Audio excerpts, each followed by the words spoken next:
Hello, everybody.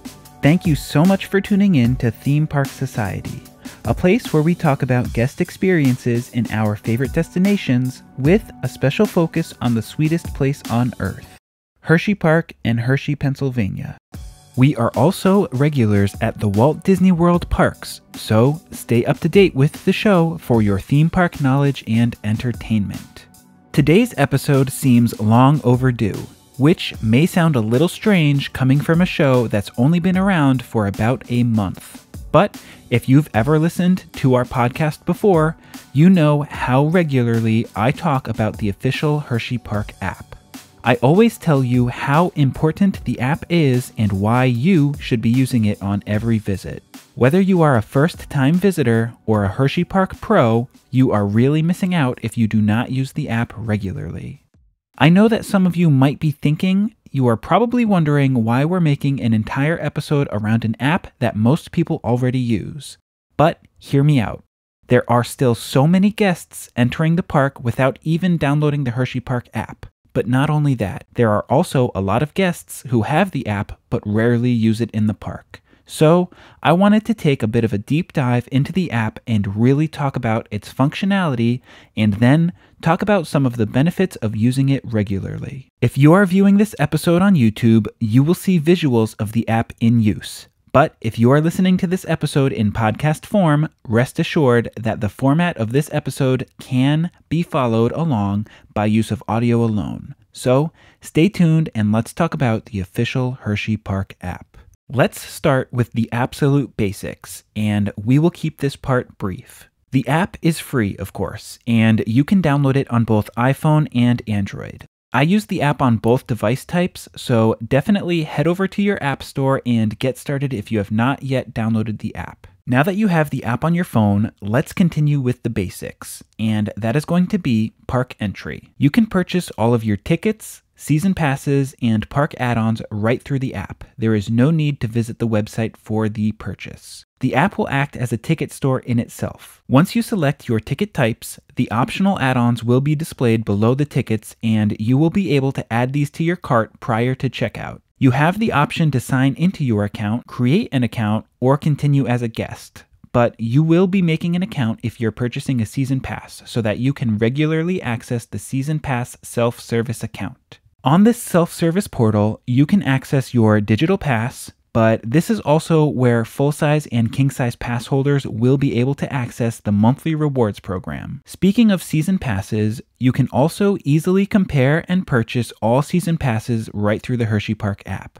But if you are still unsure of what type of passes to pick for you and your family, do not worry, we've got you covered. We already have a full and in-depth episode about all things season passes. Anyway, now that we're in the park, let's start looking at the app's functionality inside of HersheyPark. Maps are going to be your best friend here, especially if you are a first-time visitor.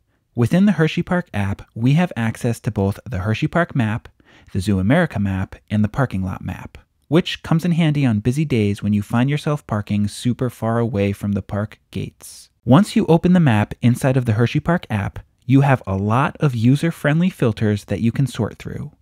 Here we have the option to view and filter out rides, dining, shops, restrooms, games, shows, animals, services like guest services and ticketing, emergency, and the entrance and exit gates. Since the zoo is on the same plot of land as the park, you will find this as an all-in-one map. Once you decide which category to filter to, like rides, for instance, you can click on the list view and gain even more filter options such as height requirements, ride times, wait times, thrill ratings, and so much more. One neat thing is the fact that you can actually see the max speeds of all of the coasters. You will see the option to create accounts for HP Go, which is basically where you go to access your purchased fast track, your ride photos, your bookmarked attractions, and more things of that nature. We mentioned that you can view live wait times for the attractions in the app, but one cool feature that a lot of people do not know about is that you can set alerts for the wait times. This is going to come in handy on really busy days.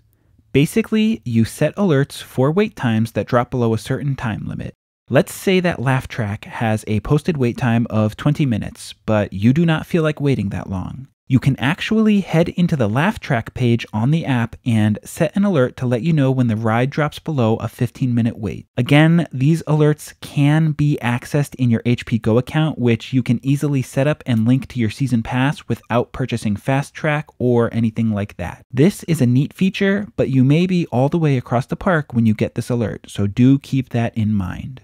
These types of filtering features are also available for the dining locations throughout the park. And I'm not only talking about the locations where you plan to use mobile order. Within the HersheyPark app, you can filter dining locations by service types such as food cart, catering, whether or not they have Pepsi Fast Fill, and a bit more. Here, you will also have the option to filter select dietary options such as nut-free, dairy-free, and gluten-free. The last bit of filtering you have with the dining comes down to the meal tickets and plans. Basically, this is where you'd go if you have the all-summer dining plan and you wanted to filter out all of the locations that do not accept this plan. Same thing goes for the all-day dining, which is a similar concept but a different plan you will see a lot of day guests use. Once we've filtered out these dining locations, we can select a location we are interested in and start a mobile order, or open the locations page and gather more information on that specific location. The information will again include all of the meal plans accepted at the location, and then the menu, as well as ingredients for each offering.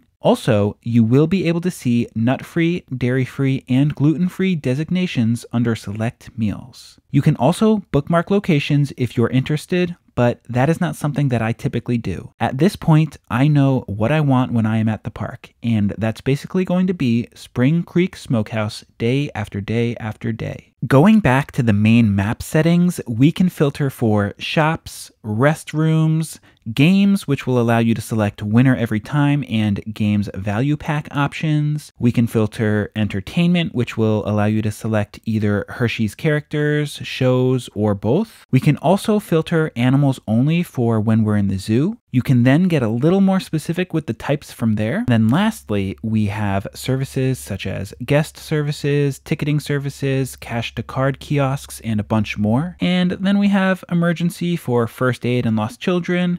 And then finally, park entrances/exits, which there's really only two, one for regular park entry and then one for the shuttles to and from the official Hershey Park resorts. So with the basic use of the map and all of its features, you'll be getting around the park like a pro, minimizing your wait times and finding easy options for dining around the park. A basic feature that doesn't really need any explanation is the Hours tab in the app, but I guess it's worth mentioning that the hours will reflect basically everything on Hershey property, so it'll come in handy on non-park days as well. You can check the hours of things like Hershey Gardens, the Hershey Story Museum, and then things like ticketing service, Hershey's Chocolate World, and so much more. However, one thing you will want to check in this tab is the hours for the boardwalk, as they do tend to differ from the park with delayed opening and things like that. So yeah, hours. Check them out, you'll need them. Once you click on the More tab of the app, you'll basically find links for things such as the official Hershey Park resorts and a few others.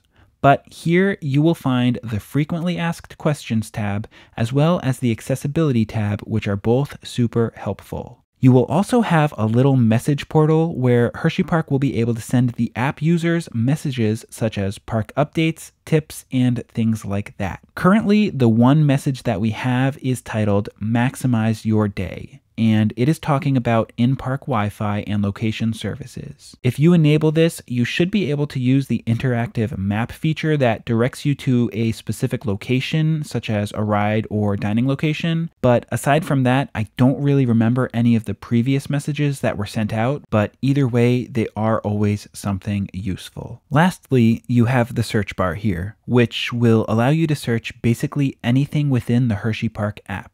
This comes in handy if you want to find wait times or locations for a certain ride, but you do not feel like filtering through the maps. You can literally just head over to the search bar, type in an attraction, Skyrush for example, and then the first result should be the ride's official page. Again, here is where you see wait times, ride descriptions, max speeds, locations, and a bit more. So this may be a more streamlined version of locating a ride or dining location that you already know the name of. Anyway, the HersheyPark app will help you visit the park like a pro. So download it, get familiar with it before your park day, get into the habit of using it on your visits, and you will really start to see how much of an impact this user-friendly app has on your trip. Another way you can maximize your theme park trips, HersheyPark specifically, is by following us here at Theme Park Society. Subscribe to our YouTube channel, subscribe to our podcast feed, and then follow us on Instagram so you can join us in the parks virtually. Aside from that, enjoy your park visits, stay up to date with us here, and we will talk again real soon.